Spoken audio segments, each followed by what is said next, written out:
আসসালামু আলাইকুম। আজ শনিবার ২৮শে অগ্রহায়ণ ২১শে জামায়াতে ইসলামী ১৩ই ডিসেম্বর। বাংলাদেশ বেতার রাজশাহী। স্থানীয় সংবাদ পড়ছি আব্দুর রহমান মাসুম। ঢাকা ৮ আসনের সম্ভাব্য স্বতন্ত্র প্রার্থী ও ইনকিলাব মঞ্চের মুখপাত্র শরীফ ওসমান হাদির উপর গুলির ঘটনায় রাজশাহী বিশ্ববিদ্যালয়ে বিক্ষোভ মিছিল ও প্রতিবাদ সমাবেশ অনুষ্ঠিত হয়েছে। গতকাল বিশ্ববিদ্যালয়ের শহীদ মিনার চত্বর থেকে মিছিলটি শুরু হয়ে ক্যাম্পাসের বিভিন্ন সড়ক প্রদক্ষিণ শেষে কাজলা গেট হয়ে তালাইমারি মোড়ে সমাবেশে মিলিত হয়।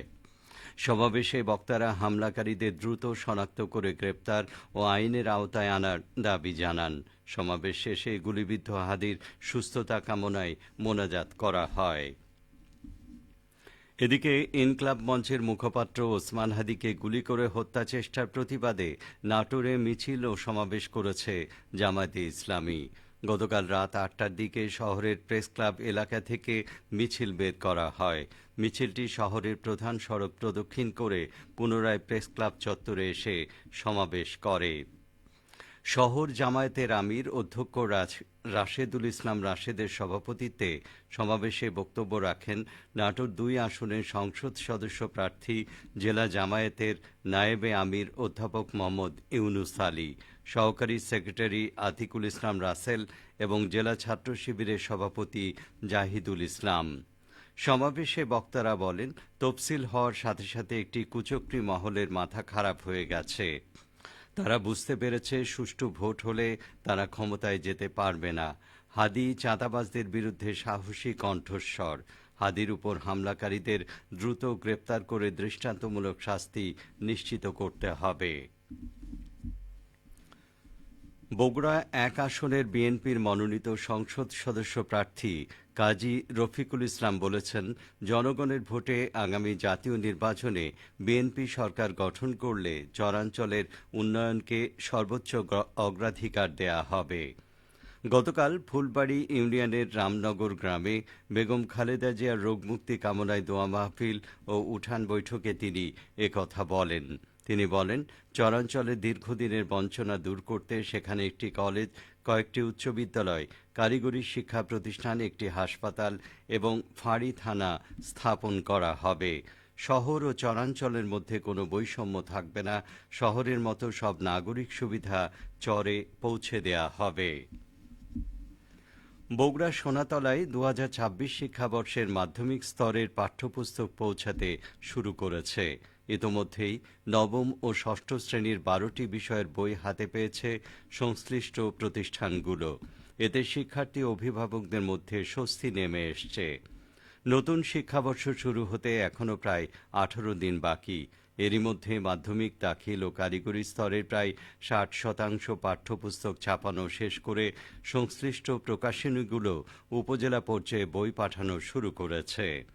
সোনাতলা উপজেলায় দাখিল স্তরের প্রথম শ্রেণী থেকে নবম শ্রেণী পর্যন্ত অধিকাংশ বই এসে গেছে। কারিগরি স্তরের বইও ধীরে ধীরে আসতে শুরু করেছে। উপজেলা মাধ্যমিক শিক্ষা কর্মকর্তা শেখ নাজমুল ইসলাম বলেন, ২০২৬ সালের পাঠ্যপুস্তক পৌঁছাতে শুরু করায় অভিভাবকদের উদ্বেগ দূর হয়েছে। বই দেরিতে এলে শিক্ষার্থীরা সমস্যায় পড়ে।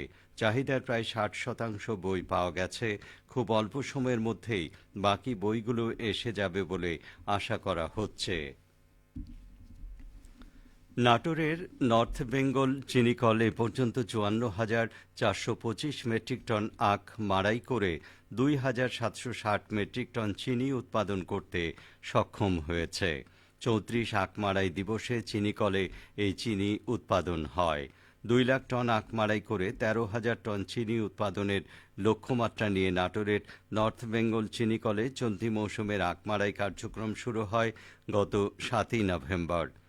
নর্থ বেঙ্গল চিনিকলের ব্যবস্থাপনা পরিচালক মোহাম্মদ ফরিদ হোসেন ভূঁইয়া জানান, আখ মাড়াই করে চিনি আহরণের হার সন্তোষজনক।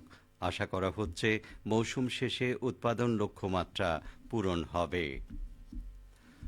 বগুড়া সান্তাহার সড়কের আদমদিঘি এলাকায় ট্রাক ও ব্যাটারি চালিত ইজি বাইকের মুখোমুখি সংঘর্ষে ইজি বাইক চালক সাইদুল ইসলাম নিহত ও ৩ যাত্রী আহত হয়েছেন। গতকাল সন্ধ্যায় বৈশাখী অটো রাইস মিলের সামনে এই দুর্ঘটনা ঘটে। সাইদুল ইসলামের বাড়ি আদমদীঘি উপজেলার ইন্দুইল গ্রামে। আহতরা হলেন নওগাঁ সদরের রাফি, আদমদীঘির রেণুকা খাতুন ও রোজিনা। তারা বর্তমানে আদমদীঘি হাসপাতালে চিকিৎসাধীন।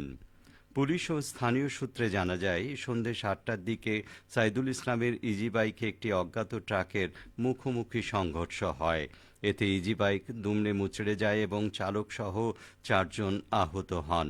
পরে ফায়ার সার্ভিসের সদস্যরা তাদের উদ্ধার করে হাসপাতালে নিয়ে গেলে চিকিৎসক সাইদুল ইসলামকে মৃত ঘোষণা করেন। আদমদীঘি থানার ওসি আতাউর রহমান বিষয়টি নিশ্চিত করে বলেন, এ বিষয়ে আইনি পদক্ষেপ নেওয়া হয়েছে।